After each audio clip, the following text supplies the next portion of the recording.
Olá, pessoal, tudo bem? Quero agradecer também aos nossos patrocinadores, a Trilha Empregos, há 32 anos, inclusive a semana passada fez 32 ou 33 anos de mercado aqui em Guarulhos, com recrutamento e seleção de pessoas. Obrigada, Su, pelo apoio que você tem dado, por acreditar no nosso projeto. E a Ritaco, que nos oferece esse estúdio maravilhoso para poder gravarmos o nosso podcast. Quero também firmar o nosso compromisso, a nossa parceria com o Intercel, que é um grupo de profissionais de recursos humanos aqui da região de Guarulhos e Grande São Paulo. E também agradecer e firmar nossa parceria com o Núcleo de RH do Ciesp Guarulhos. Então, estamos juntos para fortalecer os profissionais de RH com conhecimento, práticas, experiências, teorias, né? E eu queria também aproveitar agora, já que esse é o primeiro episódio de outubro, né, Edson? Sim. E outubro nos remete ao Outubro Rosa, que é o mês dedicado ao cuidado da mulher com a sua saúde, principalmente ao câncer de mama. E essa semana fiquei bastante triste, constrangida até pela passagem da nossa amiga Maria Cruz, profissional de RH de altíssimo nível, amiga, parceira, simpática, competentíssima e que nos deixou por causa dessa doença tão terrível. Então, a nossa homenagem hoje aqui é para Maria, né, Edson? Sim, sim. Pensando sempre nela, Célia. Isso. Que Deus conforte a família, os filhos e a todos nós que sentimos muito a sua perda. Um beijo para Maria, aonde ela estiver. Bora lá, Célia. Vamos tocar o barco aqui e vamos ter uma apresentação bem ilustre aqui de uma pessoa que fala a verdade. Conheci ela há pouco tempo e já tô bem fã dela. Que bom, Edson. É verdade, Célia. É difícil, hein, você ficar fã de alguém. Não é muito fácil, hein? Ok. Então, pessoal, hoje a gente vai falar sobre integridade, sobre ética e os dilemas que essas questões nos trazem no dia a dia, no nosso trabalho. Para isso, nós trouxemos uma convidada muito especial. Já fizemos inúmeros trabalhos juntos na empresa onde eu atuei nos últimos anos. Foram trabalhos maravilhosos e me sinto muito honrada da Alessandra, da S2 Consultoria, estar aqui com a gente hoje. Ale, muito obrigada por você ter vindo, ter aceito o nosso convite. E tenho certeza que vai ser um episódio assim memorável para todos nós. Eu que agradeço aí o convite. Estou muito orgulhosa do trabalho de vocês, né? E esse desafio de trazer realmente conhecimento e práticas, né, com a experiência de vocês para profissionais que estão na área de RH. Então, estou muito feliz. Obrigada, Célia e Edson, aí pelo convite. E aí eu pergunto, Ale, quem é a Alessandra, além de consultora? A Alessandra, ela é casada com o Denis já há 15 anos, é mãe do Nicolas, de 10 anos, sou psicóloga de formação, apaixonada pelo desenvolvimento humano e há 19 anos eu mergulhei na área de compliance. E quando eu fui para a área de compliance, as pessoas falavam assim, nossa, mas o que uma psicóloga, acupunturista, clínica, com MBA em gestão de pessoas, coaching, programação neurolinguística vai atuar com compliance? O que tem a ver? E eu fui muito movida a uma dor que eu sofri na jornada profissional, que foi assédio moral. E eu queria entender como que era possível, o que passava na cabeça da pessoa que cometia o assédio. E eu fui estudar sobre isso. E aí surgiu uma oportunidade de eu atuar numa consultoria de compliance. Depois de 7 anos de experiência nessa consultoria, houve o convite de montar a minha própria empresa junto com 3 amigos que conheci nessa trajetória e nasce a S2 Consultoria, com grande propósito de atuar com o que a gente chama de dilemas à integridade, a fazer a ponte, O que leva a pessoa a tomar uma decisão inadequada? E ao longo desses 12 anos, a S2 ela vem estudando o comportamento humano. Quais são esses gatilhos comportamentais que podem levar a pessoa a fazer escolhas que não são adequadas?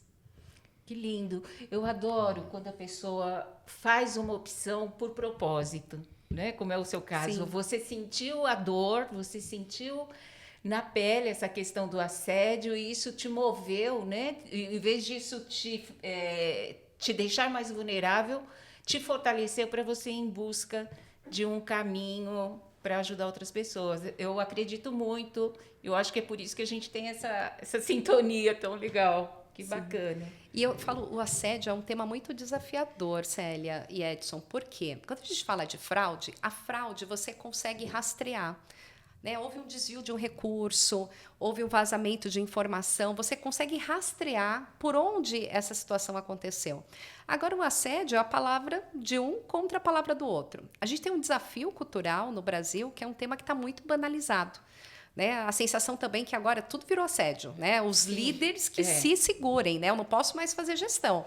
Eu vou chamar atenção, eu vou cobrar meta, eu estou assediando. A gente tem enfrentado um grande desafio nas organizações, que é a liderança não querer fazer gestão com medo realmente de ser denunciado no canal. Aí é um tema que a gente vai aprofundar mais à frente. E um dos modelos preditivos que a gente acabou de publicar, agora saiu em setembro, foi até capa do Valor Econômico, foi a pesquisa sobre o triângulo do assédio. Entendendo o que move o comportamento de um assediador e como que nasce esse comportamento, o triângulo do assédio foi uma pesquisa que é oriundo de mais de 24 mil profissionais que responderam ao nosso simulador de integridade, né, ou teste de integridade, o PIR, onde a gente entendeu qual a percepção das pessoas em relação ao tema assédio. E a gente tem um retrato qualitativo de 27 profissionais que são assediadores confessos, que esses a gente tratou em processos de investigação. E na pesquisa, a gente chama de triângulo, porque são os 3 elementos que formam esse comportamento do assediador. Então, ninguém nasce assediador. Né? Qualquer um de nós pode, em algum momento, tomar uma decisão inadequada. Falando do assédio, esses 3 elementos são a racionalização, que é como que eu justifico o meu ato. Todo mundo faz isso. Né? Qual é a referência de ser líder? Líder é aquele que impõe o poder, que manda, que grita. Né? A gente não ouve muito aquela expressão, manda quem pode, obedece quem tem juízo. A segunda vertente é a escassez. A escassez é a carência da pessoa. Então, a minha carência eu projeto no outro e aí eu provoco essa questão do assédio. E o terceiro elemento é o uso do poder de forma inadequada. Então, através desses 3 elementos, eu moldo o comportamento de um assediador. E aí, por que é importante a gente entender isso? Porque há muitas dúvidas, muitas vezes, das pessoas, de assim, mas ele cometeu ou não cometeu assédio? Será que eu denuncio ou não denuncio essa situação? Como eu trago clareza para essas situações? Né? Porque ainda é muito tabu para as organizações. Como que eu trato isso? Poxa, mas é aquele gestor, não vou mexer com ele. Aí ele é uma pessoa que traz muito resultado. Ou ele é uma pessoa que tem muita amizade com o C-Level. Como que eu vou posicionar essas situações? Então, a pesquisa, a gente traz desde as frases, dos relatos, os comportamentos, o que impulsiona essa tomada de decisão.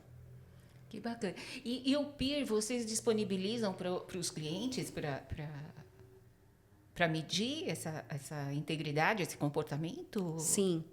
Então, até trazendo um pouco da nossa temática, que eu acho que eu fugi um pouco, e aí vocês me desculpem do roteiro. É um bate-papo e nós vamos. O bate-papo não tem roteiro. Não tem roteiro, né? Então, tá uma delícia aqui para a gente seguir esse raciocínio. Então, quando a gente fala de integridade, muitas vezes as pessoas falam assim, o que é ético? O que é ser íntegro? Né? O que é caráter? É possível fazer medições sobre isso? Então, quando a gente foi desenvolver o PIR, que é esse simulador de dilemas éticos, a gente queria primeiro trazer rigor científico. Até porque é um grande desafio empreender no Brasil, né? Claro. Porque qualquer ferramenta, e vocês atuaram na área de recursos humanos e sabem, tudo que vem de fora, metodologia ou ferramentas, a gente nem vai atrás se tem validação ou não, né? Aplica-se. Mas aplica. É bem isso. Você acha que o negócio isso já é tá... feito lá nos Estados Unidos. É, Então, pronto, pronto. validou. Já validou. Perfeito. Agora imagina fazer isso no Brasil, Edson. Não. Então, Pegar né? uma ferramenta... Peraí. Pois é, brasileira. aí o pessoal já começa a desconfiar. Então, a gente nasceu na academia. Então, o PEER, ele é resultado da tese de doutorado do Renato, que é o meu sócio. Então, a gente pega a nossa experiência tratando testes de integridade. Então, o primeiro teste de integridade é o polígrafo. Acho que todo mundo já ouviu falar da máquina da verdade, né? O polígrafo é assertivo, tem um valor preditivo de 92% de acerto, mas no Brasil, graças a Deus, não pode aplicar. Porque imagina só, você está na seleção, aí você coloca eletrodos no seu candidato, né? E aí, conforme você vai fazendo as perguntas, ali vai apitando se ele está mentindo ou não. É super constrangedor. Muito, muito. E a nossa ideia era fazer algo que, de fato, trouxesse sentido para o participante, porque a preocupação maior nossa era sempre a experiência do participante.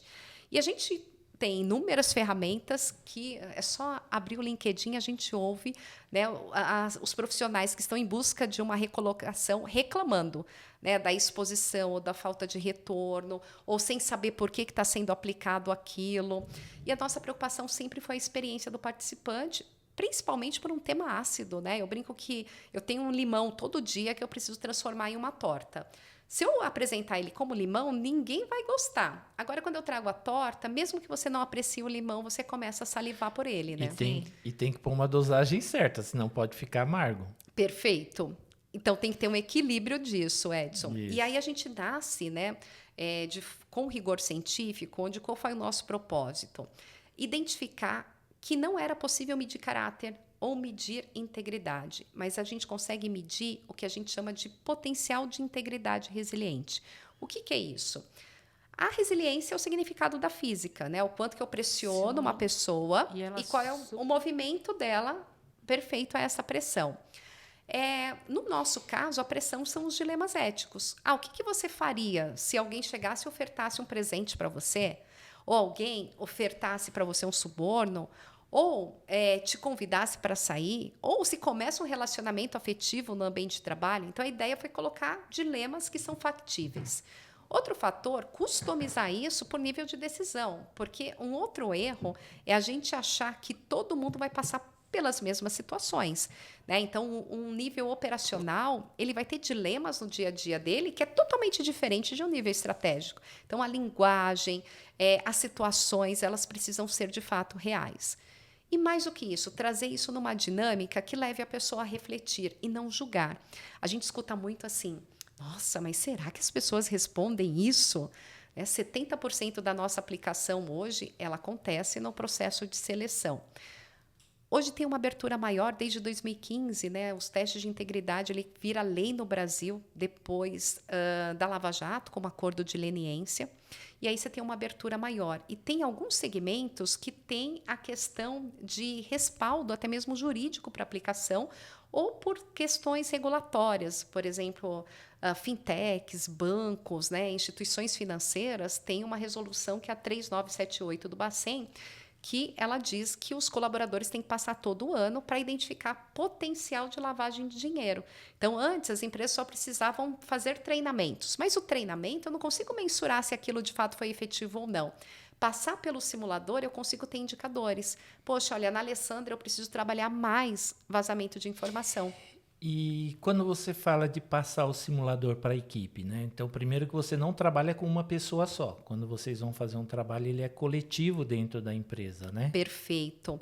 Principalmente... Para você não ter aquela discriminação. Esse eu aplico, o outro eu não aplico. Muito bem colocado, Edson, porque assim, ele não pode virar um caça-bruxas, né? Porque imagina só, né? Você tem 10 anos de empresa, eu tenho 5 anos, aí, do nada, a organização chega e fala assim, olha...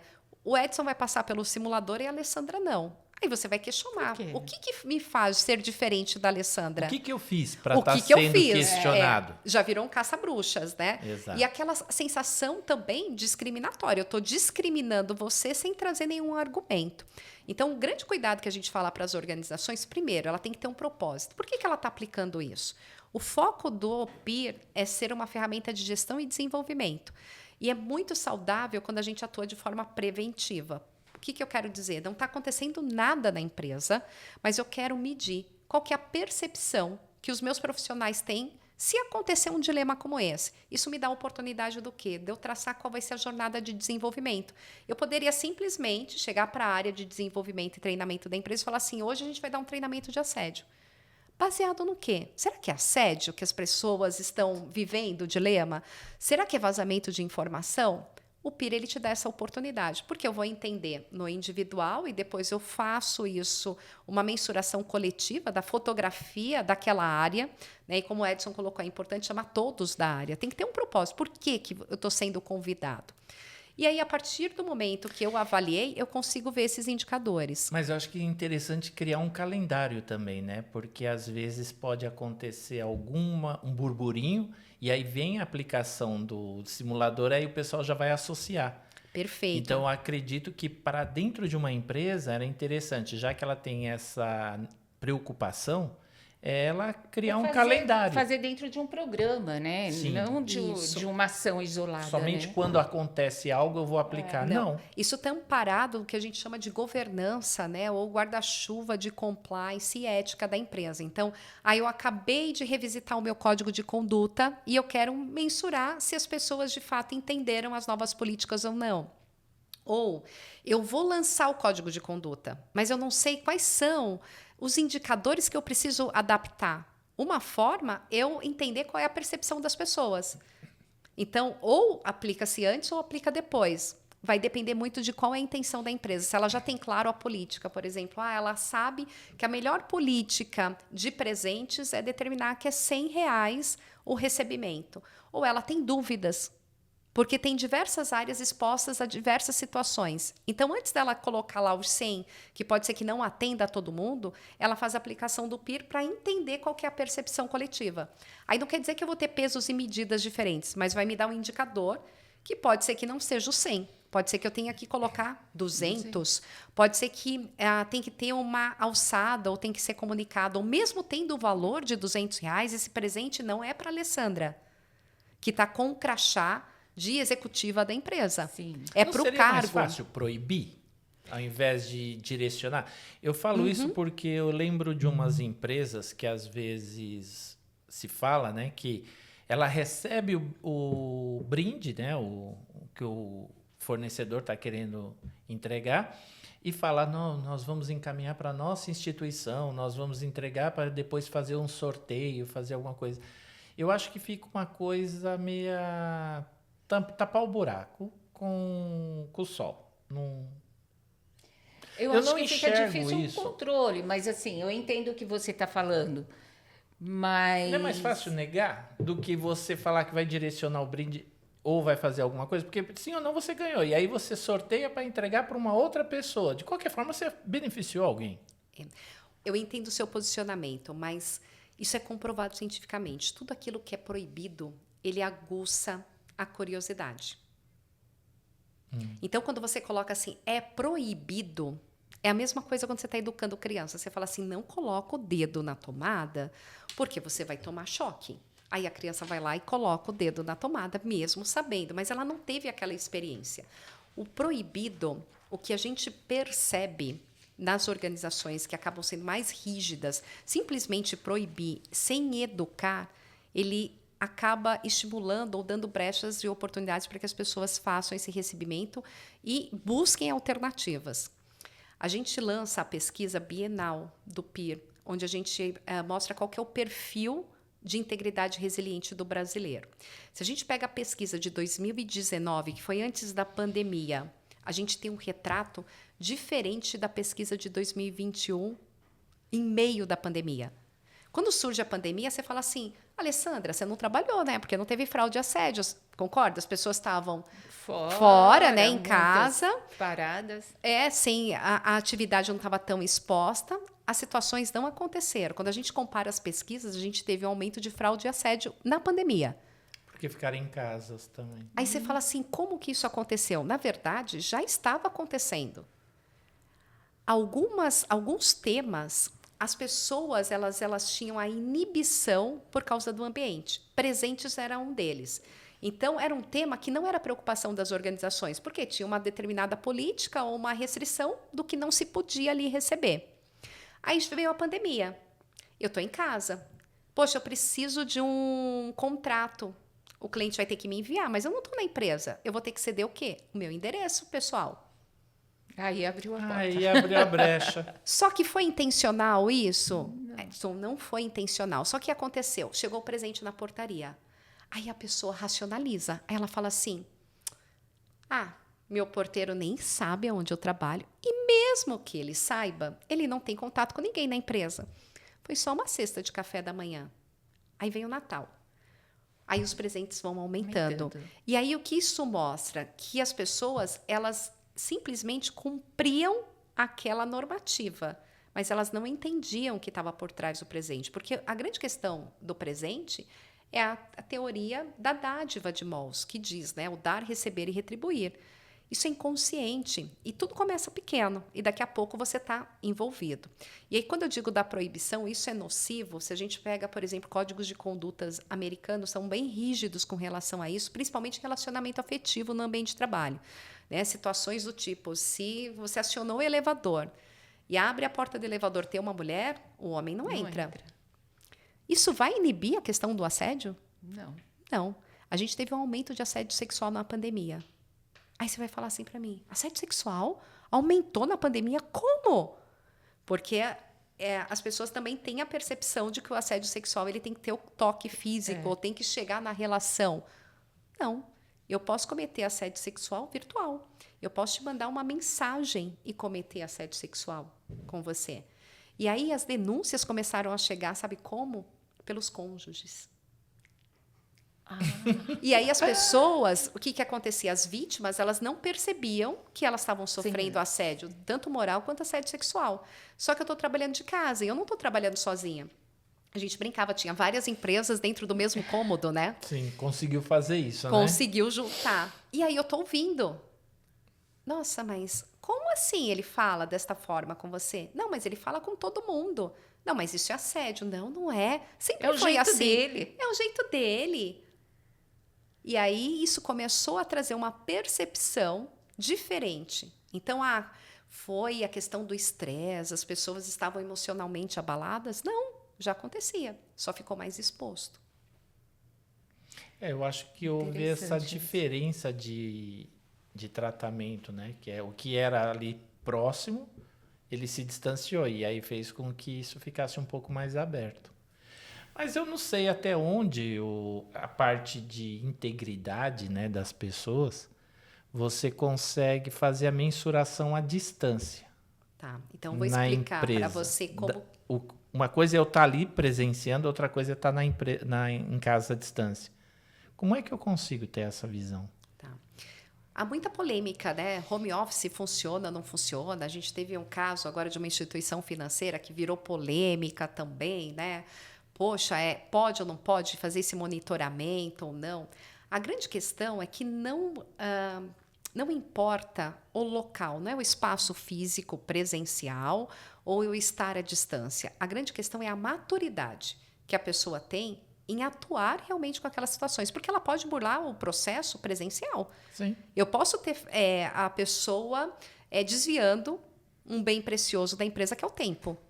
Né? E hoje as pessoas muitas vezes falavam assim, não coloca dentro do simulador avaliação de desvio, porque ele não vai trabalhar com produtos ou equipamentos, algo físico. Mas a gente aborda a questão do desvio que ele não é palpável, que é a questão do tempo. Eu posso estar trabalhando para você, mas trabalhando para diversas empresas e isso não ser combinado e utilizando o tempo da organização. Sim. Né? Então, as pessoas falam assim, eu tenho um controle maior no presencial. Você controla as saídas para o café, você controla as conversas de corredor. Hoje as pessoas chegam com fone de ouvido e elas podem estar assistindo Netflix. Eu não preciso estar em home office para assistir. Você está ali presencial. Né? Então, é possível. Quando você tem a possibilidade de avançar no seu recrutamento, Quando eu digo avançar no recrutamento, o que mais a gente ouve dos recrutadores? Poxa, fiz uma avaliação por competência, pesquisei referências, olhei, avaliei currículo. Era a melhor pessoa realmente para essa atividade. Passa-se um tempo, essa pessoa é demitida. Por quê? Por comportamento. Aonde que eu errei? Eu olhei só competência. Currículo, aceita qualquer coisa. LinkedIn, o que tem de LinkedIn fake é impressionante. Pesquisa de referência no Brasil funciona? Não. Não. Porque o que acontece? Eu só vou falar de algo se quem está me perguntando eu confio. Claro. Porque eu tenho uma questão jurídica também. Se eu for falar alguma coisa daquela pessoa, Sim. pode, se for usado de Vai forma virar inadequada, contra você. pode virar contra Mas você. essa parte de recomendação de referência, para mim, sempre foi um pensamento nesse formato, né? Assim, não é o que você é aqui que você vai ser em outro lugar. Não é que você cometeu alguns erros aqui que você vai cometer o erro a vida toda. Você tem um momento para você melhorar. Então, assim, o que você Mas precisa... é um indicador, né? Sim, O RH mas acaba eu não- usando isso como um indicador, um dos, né? Não é... Você não toma por Mas eu não base a consigo. referência, mas... Mas se você... Vamos dar o exemplo que uma conduta ética, o funcionário fez um assédio dentro da tua empresa e você demitiu ele por essa razão. Será que depois que ele cometeu isso, nas outras empresas ele vai cometer de novo? Mas é justamente isso que ela está falando. Não, Como mas- é que você dá essa referência? Ai, aquele foi assediador. Então, você não pode, porque você vai Sim, perseguir essa sim. pessoa. A vida inteira ele vai ser taxado porque ele cometeu um ato falho naquele momento. Agora, mais do que isso, é entender o que levou ele a cometer aquele assédio. Porque eu posso ter situações que a pessoa cometeu o assédio, mas ela nem sabia que aquilo era assédio. Isso é muito comum. A gente recebe denúncias de situações de assédio quando a gente vai avaliar. Não foi assédio, foi um comportamento inadequado. Vou contar um case para você. A gente chegou uma denúncia que veio pelo sindicato para um cliente nosso de assédio moral.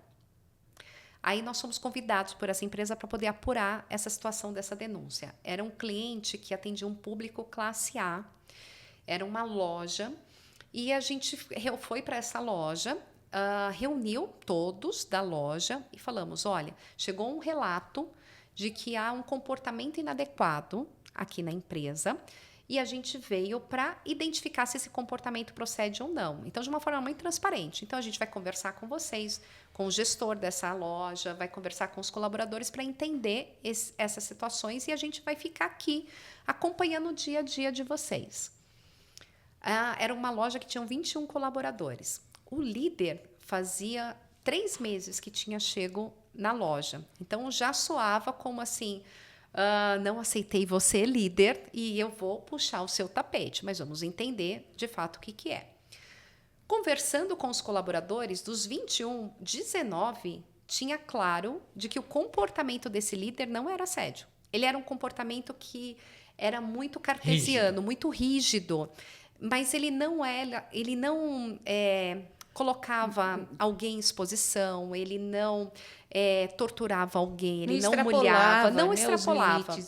Mas ele era uma pessoa, engenheiro, bem cartesiano, e ele era uma pessoa que ele tinha planilha para tudo. Então, imagina só, chegava um cliente na loja, foi atendido. Se o cliente saiu e a cadeira ficou posicionada de forma inadequada, ele chamava todo mundo da loja e falava assim, gente, a cadeira tem que estar dentro desse quadrado.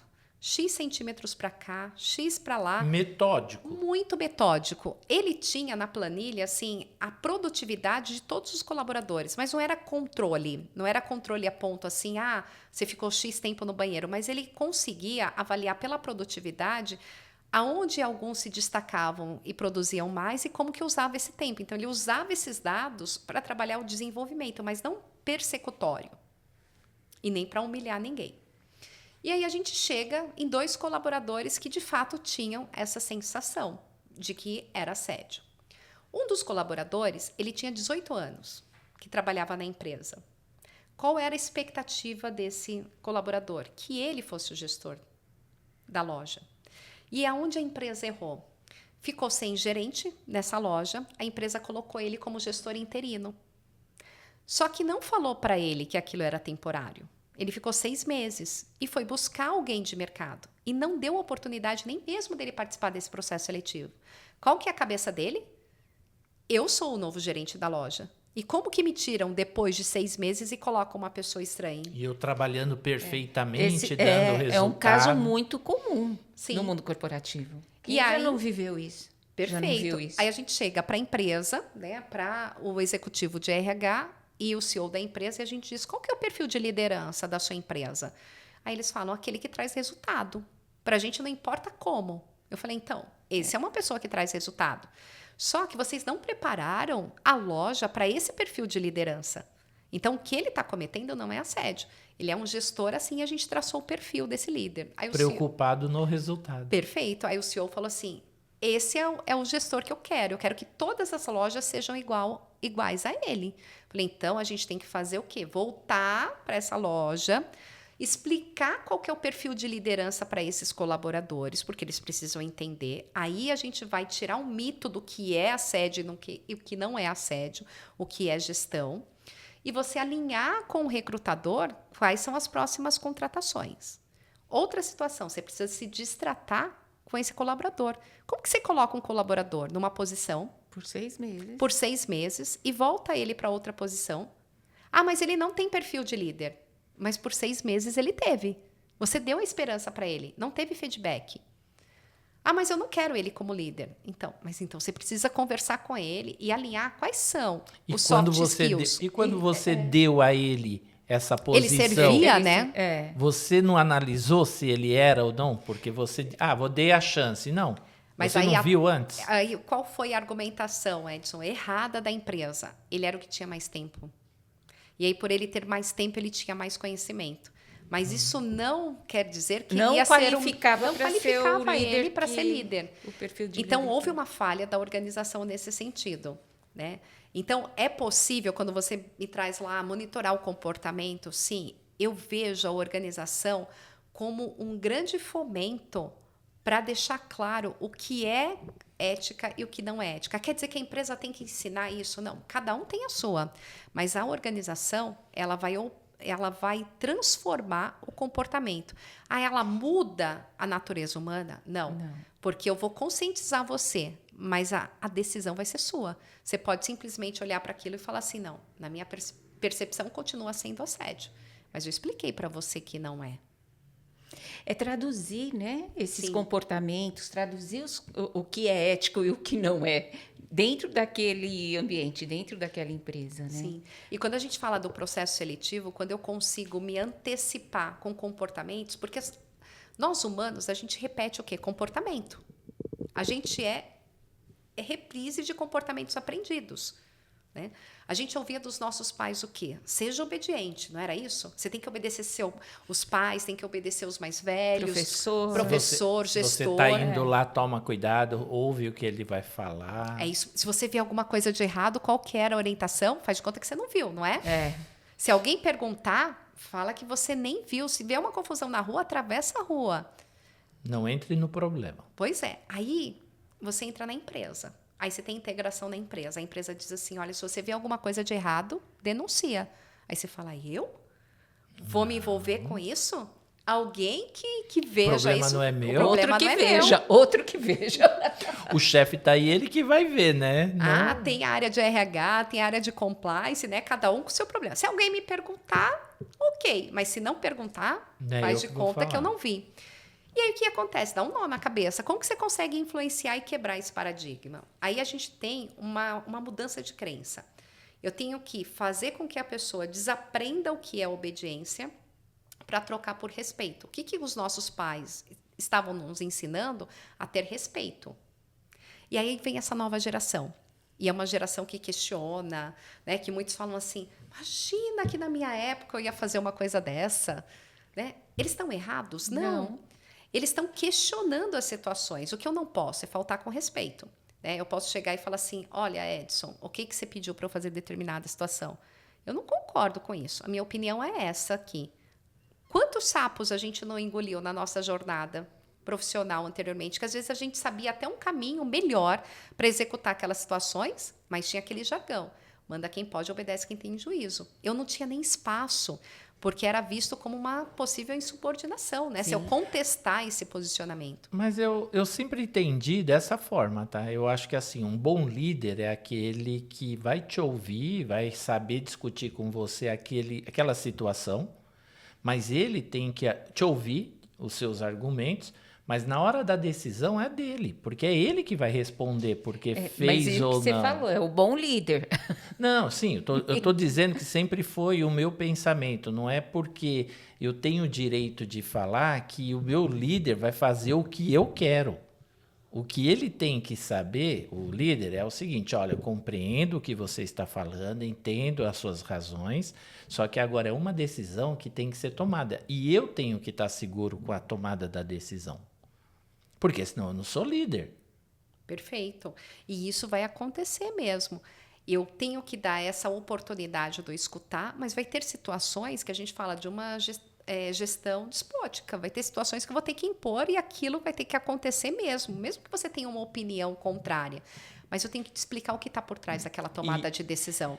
Eu acho que a grande diferença é dizer, quando você traz o porquê. Eu posso, no final do dia, não ter concordado com você, mas eu compreendi por que a gente tem que tomar aquela decisão.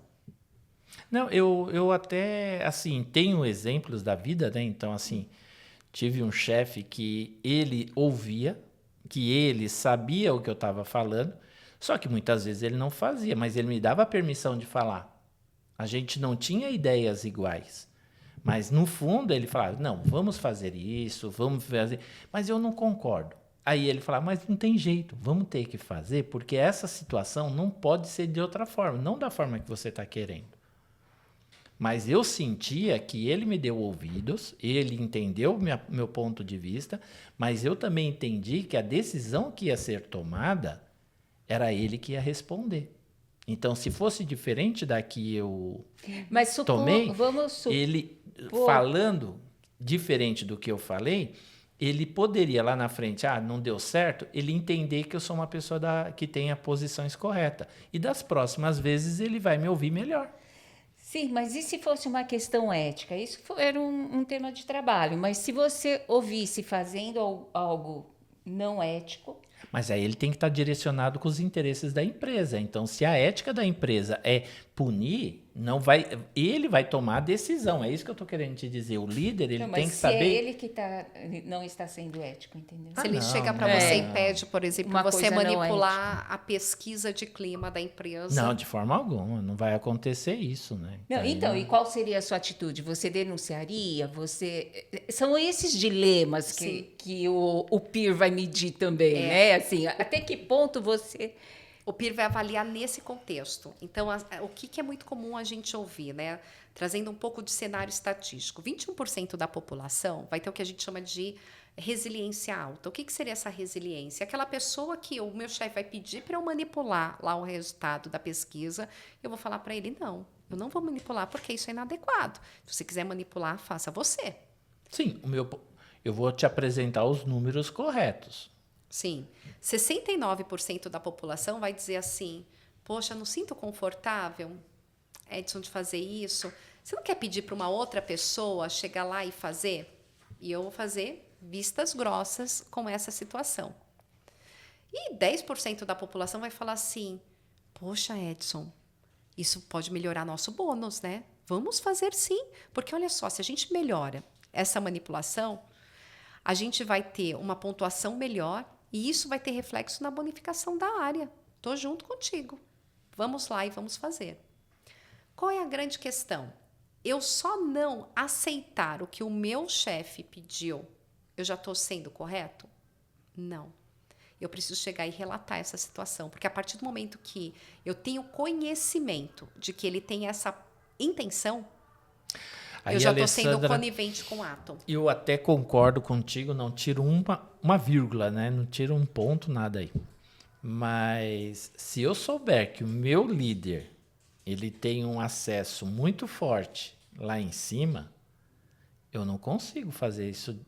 Mesmo, eu posso negar a minha atitude, mas eu falar sabendo que ele tem as pessoas têm uma influência, melhor dizendo, uma influência muito grande, É aquilo que vão jogar para você. Você é pequeno, deve estar com raiva do chefe, Mas tá é por querendo. isso que existem as ferramentas de denúncia, né? Sim. Por Ale? isso que tem o canal de denúncia. Tem aquela expressão, acho que vai resumir Que o que te você... isenta desse peso, né? Eu não Isso. sei, eu fico O Edson, no aquela frase, pensamento. né? A corda sempre estoura pro lado mais fraco, fra- né? Perfeito, eu acho que todos os ditados não são ditos por acaso. Sim.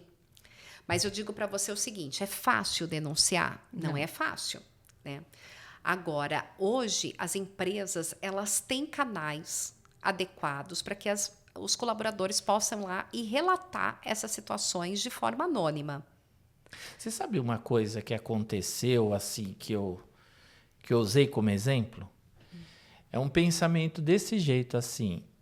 Imagina que você é uma subordinada minha e eu te peço para fazer algo e você faz do jeito que eu te pedi. Só que a Célia é o que está acima de mim e ela me questiona.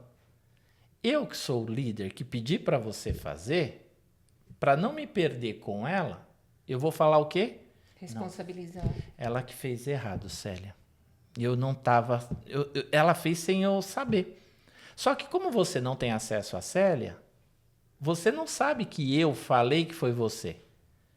Então, é esse a preocupação que eu estou te falando. É o canal de acesso para saber as verdades. Muitas vezes a pessoa que está acima não Mas vai o canal atrás. de denúncia é justamente isso. A lei vai... Não, mas eu não estou sabendo. Ela vai denunciar, mas ela não está sabendo. Porque você não concordou. Não, mas a Mas você não pessoa vai ter não vai... acesso. Você não vai ter acesso. Porque vai ter uma comissão. Então, o que é mais comum? Vai Eu ter tô uma dizendo que- investigação. Você diz o poder de influência dessa pessoa quando chega a denúncia, mesmo se ela não souber realmente quem foi que denunciou o caso.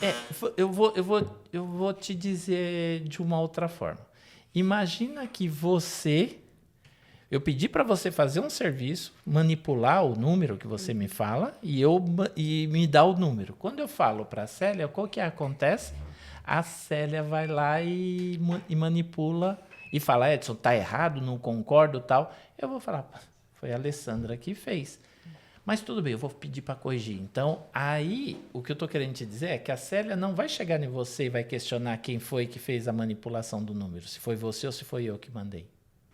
Entendeu? Aí você não tem chance de se justificar. Mas se isso depois chega como uma denúncia, por exemplo, essa pessoa ela se sentiu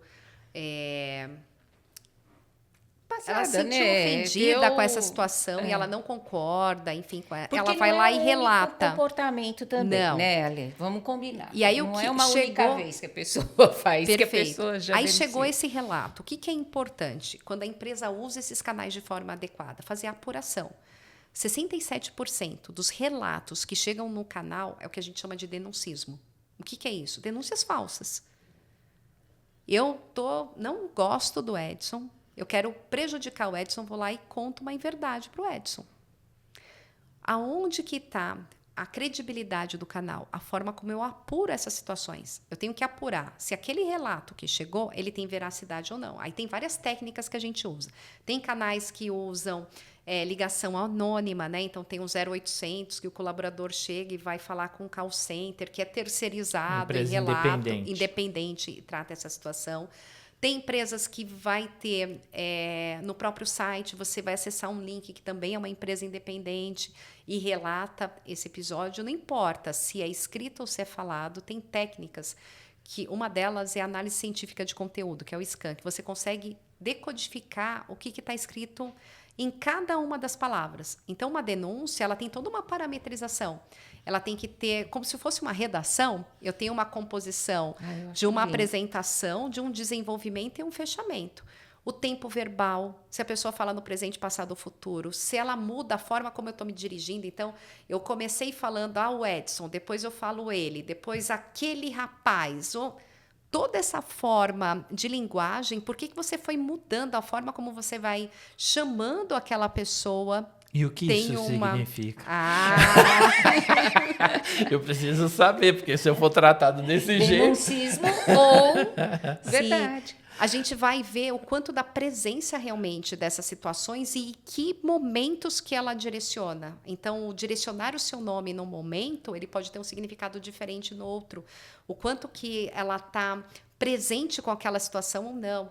Uma forma é ela contar aquela história, distanciar aquela história, mas aquela história aconteceu com ela. Por que ela está contando em terceira pessoa e não em primeira pessoa? Enfim, tem várias formas de você considerar a veracidade.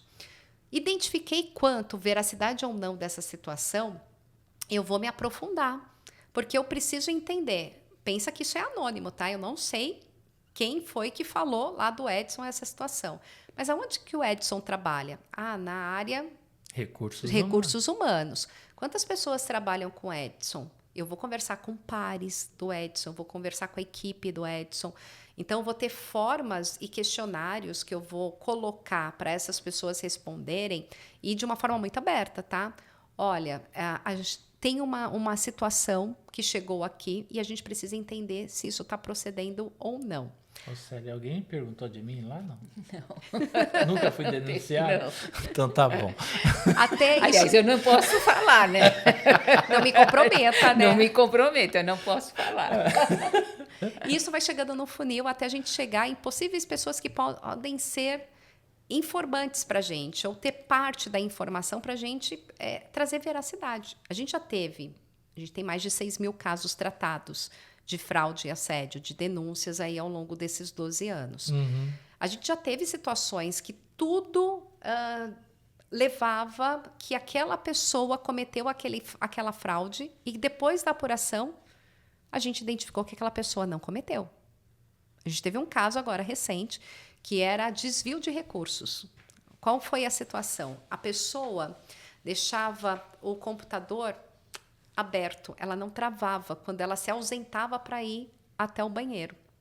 E aí o que acontecia? As pessoas arquitetaram tanto que eles só faziam esse desvio, essa fraude, não na presença dela. Porque se fosse na ausência, ia identificar que não era ela, porque ela não bateu o ponto, ela não estava na empresa, e como que aquele desvio aconteceu? Então, quando ela se ausentava da sala, ela deixava o computador aberto, as pessoas iam lá e faziam os desvios. Então, tudo direcionava que aquele desvio que estava acontecendo no estoque tinha sido feito por ela, porque foi no computador dela, foi com a senha dela e ela estava lá na empresa. E quando a gente entrevistou ela dava todos os sinais, porque quando a gente fala de linguagem não verbal, né, você fazer a leitura das expressões da pessoa, mentira e verdade é muito próximo. Se ele tiver convicto, ele fala a verdade. A mentira próximo, é verdade. Sim, a mentira virou uma verdade para ele. Ele sendo então, convicto. Sim, os sinais é muito parecidos. E a gente entrevistava ela e a gente falava assim, poxa, não é ela. Mas todas as provas evidenciavam que era ela. E aí a gente começa a entender, e aí teve ajuda, graças a Deus, com câmeras, para que a gente não, de fato, comprometesse essa pessoa. Imagina só, essa pessoa ia assumir uma culpa que não foi dela. Ela não fez aquilo. E aí, depois, quando a gente cruza todas as informações e faz o levantamento, a gente identifica que eram 2 colaboradores. E aí, entrevistando esses 2 colaboradores, eles não conseguiam sustentar a verdade. E aí, eles entravam em contradição. E aí foi quando a gente consegue identificar. Que é quando ele quer fugir, né? Quando ele foge do contexto. Então, é importante essa apuração ser de uma forma adequada. Por quê? Para você também não prejudicar pessoas que são inocentes. E um papel importante da organização é dar visibilidade para isso. O que eu quero dizer? Não é pegar e expor, olha, chegou a denúncia contra o Edson e a empresa apurou e foi isso. Não. É a cada 6 meses chegar para a organização, numa newsletter ou numa reunião, chegar e falar assim, olha, pessoal, sabe o canal de denúncia que a gente fala para vocês, que ele é anônimo, que vocês... identificando um comportamento inadequado, ou tendo dúvidas sobre o comportamento, ou percebendo algo inadequado, tem que chegar aqui e relatar, a empresa trata dessas situações. Então, nos últimos 6 meses, nós tivemos aqui 30 relatos. Desses 30 relatos, a empresa ela tratou 5. Os outros 25, a gente identificou que não eram relatos que eram para ir para o canal, do tipo... reclamar da refeição, reclamar do vale-transporte, reclamar de um determinado benefício. Não é canal de denúncia. Não é o canal de denúncia. Eu falar assim, o meu Reclamar de gestor... algum direito que é a lei Sim. que tem que se espaldar. Ou muitas vezes chegar e falar assim, eu não gosto do meu gestor. Tá, o gostar é muito pessoal, né? Sim. Agora, a grande questão é como que está sendo o papel dele como líder. E mais do que isso, a gente precisa ter informações nesses relatos. Eu não posso simplesmente chegar e falar assim, ele cometeu assédio. Tá, mas como que foi? Como que foi esse comportamento? Qual foi a cena? Que situações? Outras pessoas viram, não viram? Eu preciso de informações para que eu possa levantar. Porque mesmo sendo anônima, isso vai gerar um código para a pessoa que fez esse relato. E aí a gente vai voltar para esse código, né? Então você consegue lá, é como se fosse um reclame aqui, mas não identificado. E aí você vai voltar lá quando coloca o teu código e a gente vai dizer, olha, o relato que você colocou, ele procede ou não procede? Ele não procede porque as informações que você trouxe são muito vagas, a gente não consegue apurar. Como que eu vou identificar essas situações? Eu preciso de mais elementos. Você vai contribuir com mais informações? Muitas vezes, quando a denúncia é falsa, a pessoa não vai, porque ela não tem informação. E ela sentiu também que não funcionou o que ela tentou fazer, porque vocês estão querendo aprofundar no assunto, e aí ela já sabe que só aquele comentário não vai dar resultado. Perfeito. Não, e às vezes o resultado que ela quer não é o resultado que a empresa vai dar vai fazer. Que é uma demissão, né? Ela quer demitir, ela quer que a pessoa seja demitida, seja exposta em pátio da empresa, enfim. E não é por aí o caminho. Muitas vezes aquele ato, aquele comportamento pode ser corrigido, pode ser alertado, foi um ato. E aí a pessoa ela já é punida pelo constrangimento de ter que falar sobre aquilo. Sim, e a demissão não é a única ferramenta realmente de desenvolvimento, né? Não você é tem punição, várias formas. né? Não. Então, você precisa, como a Célia bem colocou, quebrar essa crença da pessoa, porque se a empresa não demitiu a pessoa que foi lá, o meu gestor que cometeu o assédio, mas a empresa identificou que ele cometeu o assédio não intencional. Ele tinha um comportamento inadequado, orientou, está passando por uma mentoria, ele teve uma outra oportunidade. Ele pode realmente transformar aquele comportamento inadequado em aprendizado. Agora, se ele repetir, aí já é diferente. Se for um comportamento que você entende que não é dano, assim, não vai ser prejudicial na relação entre o denunciante e o líder. Sim. Porque dependendo como for, não tem outra opção a não ser a demissão. Sim, mas esse exemplo que eu comentei com você... Vamos dar um exemplo, um assédio sexual. Para uma mulher, isso é super doloroso. Sim, se de fato isso foi comprovado, né? Não tem como você ir lá e falar para ele, olha, eu gostaria que você não assediasse mais as mulheres. Olha a situação que a gente tratou agora recente, Edson. Happy hour.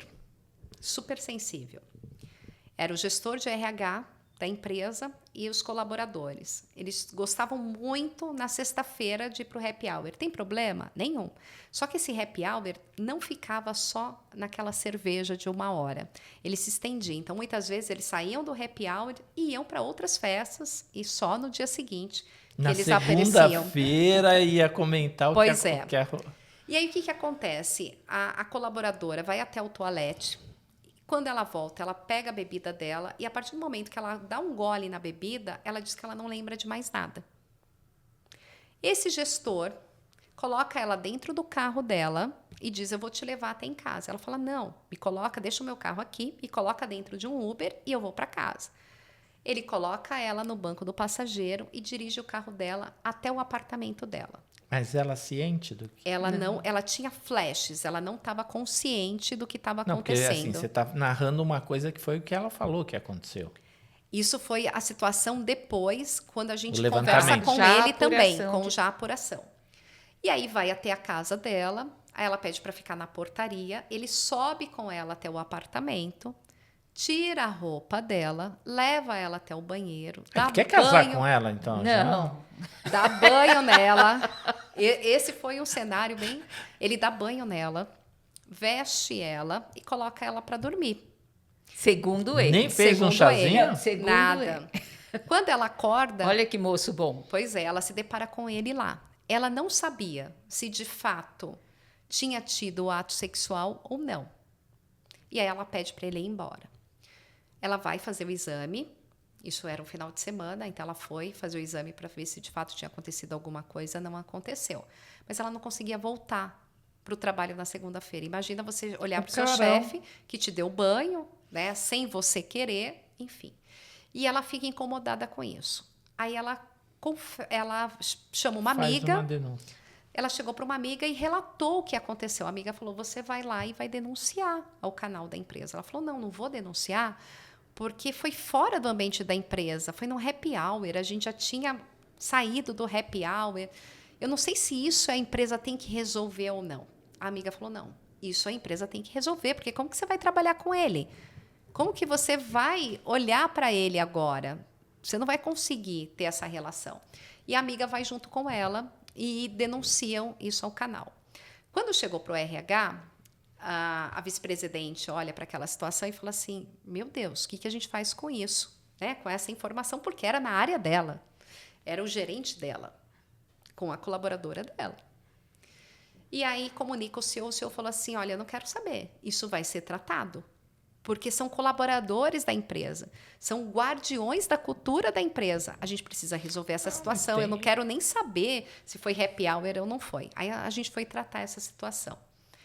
E a grande questão que o CEO queria saber é se teve o assédio ou não, porque o exame, de fato, mostrava que não teve a relação sexual. E a gente falou, teve assédio sexual.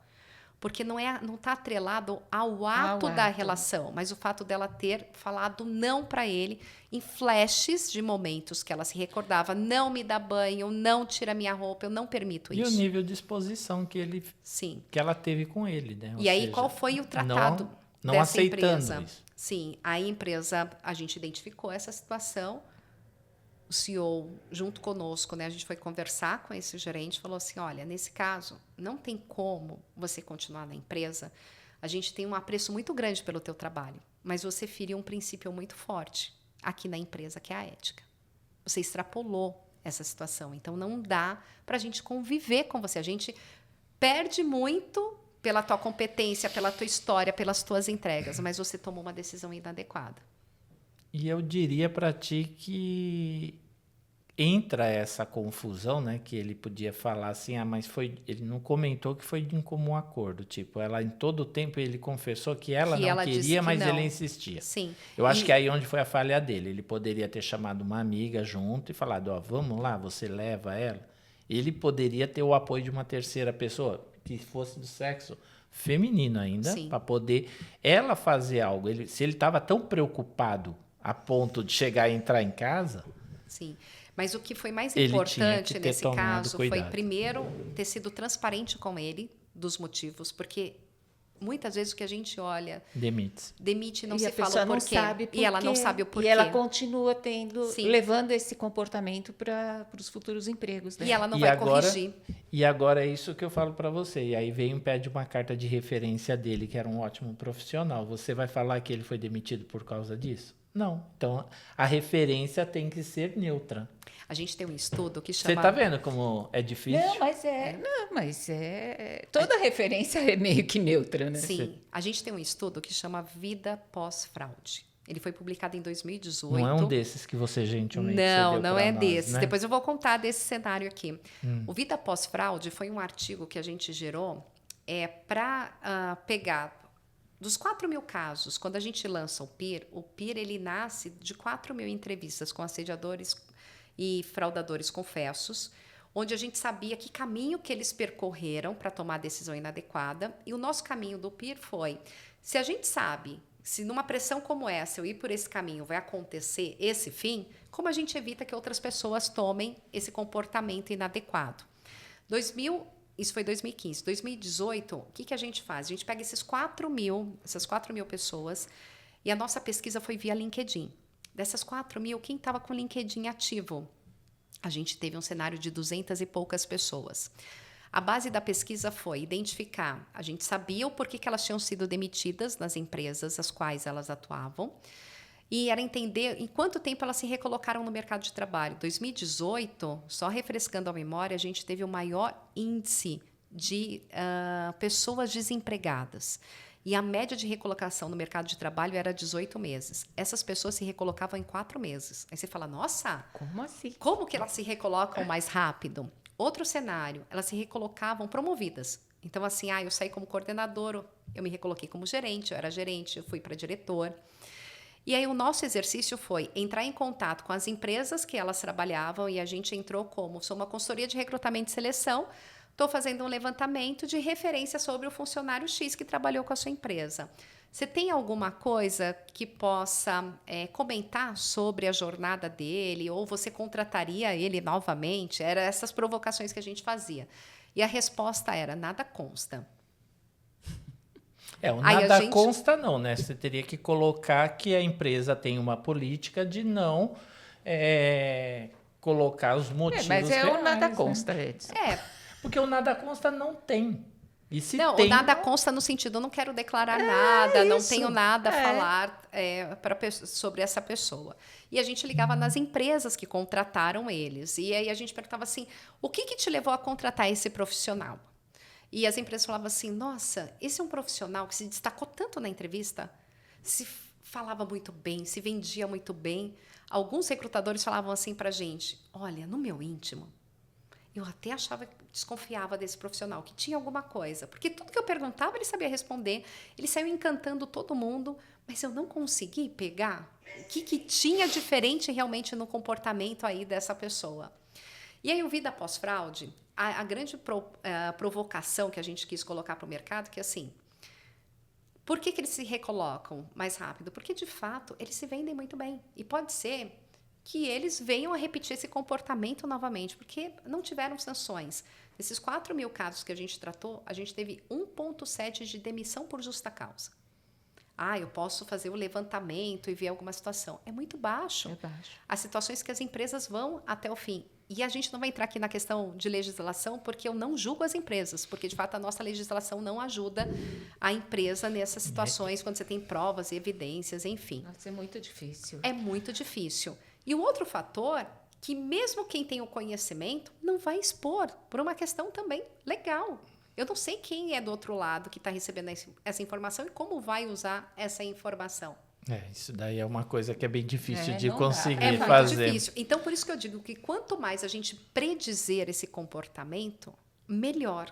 Quer dizer que eu vou colocar um rótulo? Não. Mas é mostrar para a pessoa que aquele comportamento que ela fez não é um comportamento adequado. Né? A sociedade não apoia esse tipo de comportamento e quais são as consequências. Pode ser que ela vá para uma organização que ela passe batido com essa situação, mas pode ser que ela venha a ter restrições em relação a isso. Mas, mais do que isso, é impossibilitar que comportamentos inadequados possam acontecer. E aí, trazendo um pouco do cenário, a gente tem aí uma coletânea que está dentro do gênero, né? Literatura dos dilemas. Qual? Olha, Doce Ilusão. Doce Ilusão, Doce Veneno e Doce Cilada é uma trilogia que nasceu das sementes do risco. São os casos reais que a gente tratou ao longo da história. A leitura é gostosa porque está no formato de romance. Pessoal. Mas é nessa sequência? Não necessariamente, não tem uma ordem. Não é uma trilogia com sequência. Não tem uma sequência. Eles vão retratar o day one dos assediadores e fraudadores confessos. Como nasceu a tomada de decisão dele inadequada. E aí a gente tem um outro livro que é o Dissimulados. O Dissimulados ele traz 7 histórias onde ele vai contar os nossos bastidores. Né? Muitas vezes as pessoas falam assim... Nossa, chegou a denúncia. O que vocês fazem? Que pergunta que vocês vão fazer? Como que vocês tratam? Então, a gente conta como que a gente faz a investigação desses casos. E são cases? São cases, todos são histórias reais. A gente só mudou personagens. E lembrando também, né, Ale, que o Dissimulado é um podcast também. Sim, a gente já está na 3ª temporada desse podcast. E no podcast a gente vem contando essas histórias e relatando. Assim, ó, que escreve Dissimulados. Isso, a gente faz esse trocadilho, né, com o S, como é S2, então o segundo S ele vira um 2. Muito já bom. É para trazer realmente o S2, né? A S2, para reforçar. Legal. Isso mesmo. Legal. Caminhamos para o final. Já passamos aí já um bom Passamos. tempo. Aquilo que Isso. a Alessandra falou é um assunto que se você ficar aqui 3 horas, você vai ter assunto para contar. Eu até convido para voltar, né? Até para dizer. E o RH nesse salseiro todo, né? Onde é que ele Nesse papel fica, né? todo. Eu acho que fica muito na questão dos comportamentos, de gerenciamento desses comportamentos. Hoje a gente aprendeu que existe ferramenta para medir a questão de integridade ou não integridade, né? Sim, e mais do que isso, acho que o RH, a mensagem que eu queria trazer, que ele é o papel estratégico. Eu não preciso ter área de compliance na organização, porque compliance nada mais é do que comportamento. No final do dia, quem é o guardião do comportamento? É o RH. É quem a gente procura, né? Sim, e é o RH que tem que tornar vivo o que está escrito nas políticas. Não adianta eu ter lá o quadro bonito pendurado, eu ter o código de conduta muito bem escrito, mas é missão do RH fazer com que esse código ele seja vivo. Legal. É isso. No fim do dia, é o RH, é o humano novamente tendo seu papel dentro das organizações e fazendo a diferença, né, para os resultados da empresa, da cultura, das competências, das entregas que são feitas. Alessandra, acho que a gente aqui está até mesmo chegando ao final, né? Que a gente já bateu um papão aqui muito gostoso. Gostaria de ter você aqui de novo, até para a gente... Vai ser um prazer. Até a gente falar de outros pontos, alguns cases aí que a gente pode tá falando para mostrar para a pessoa como que foi o desenrolar. Até aproveitar o livro, eu acredito que seja legal. Mas, diante disso, acho que a gente bateu bastante papo, mas acho que você pode ter alguma coisa a mais que a gente não colocou na mesa e que você gostaria de dizer. Perfeito. A mensagem que eu quero deixar para vocês é que, assim, a integridade, ela não é perfeição. Né? Não é o RH que é a pessoa mais íntegra, não é o compliance que são, né, as pessoas mais íntegras. A integridade é a gestão de dilemas. Então, quando eu falo que o RH é estratégico nesse tema, porque o RH é o guardião das boas práticas, é a gestão pelo exemplo. Então, mais do que eu ter lá escrito, como que eu posso fazer com que a prática, no final do dia, ela entregue aquilo que eu escrevi?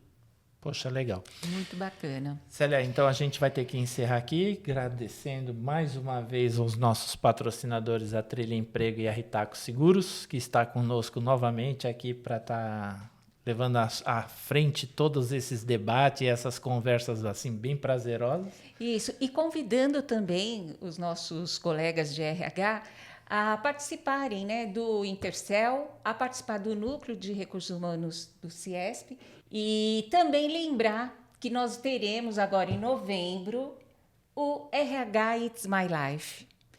É uma festa que congrega os profissionais de RH de Guarulhos.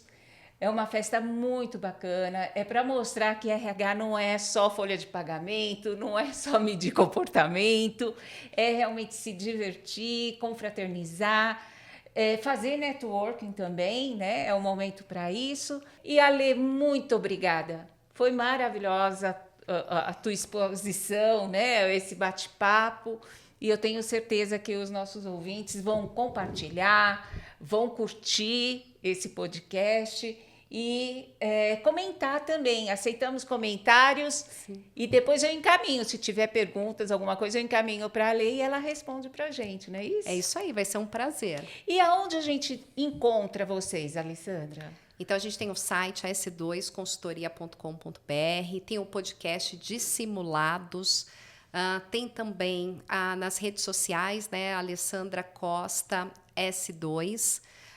Então, siga, a gente tem aí muito conteúdo com foco realmente em atuar com o fator humano. Isso. E se fevereiro ou março, a Alessandra estará conosco também na reunião do Intercel. Vai ser ótimo. Pessoal, muito obrigada. Até o próximo. Tchau, tchau, pessoal. Até a próxima.